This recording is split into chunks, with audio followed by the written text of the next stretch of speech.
bôi ba na đốt nak angan kanun nak ka chuan than tik mi sual mi cham bao men ka si ni fa in pum sa du na soal mui nak chung chan tâm pi na chu kam man to mo liền ngân bi bôi ba kanun na ahin lam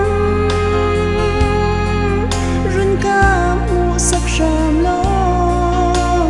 nang ma sum pa kanun na kamang na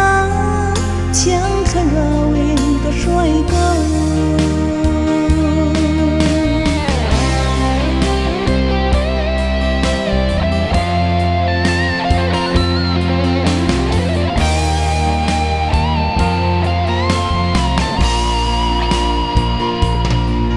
mo bôi ba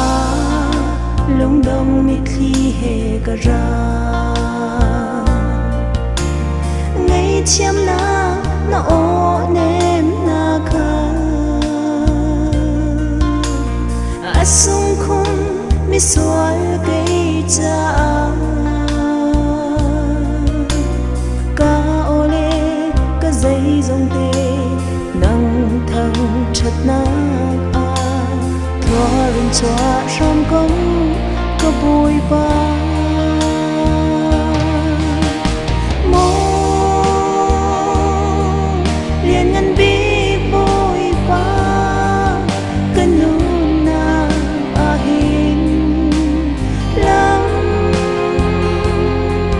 run ka mu sak ram lo nang ma sum pa na cha kanun na kamang na chiang kharawin ka shroi ka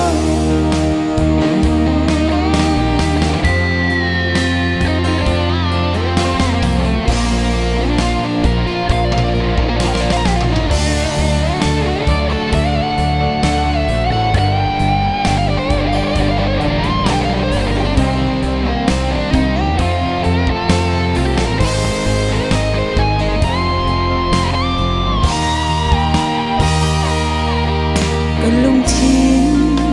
đi lạc in căn thằng chặt la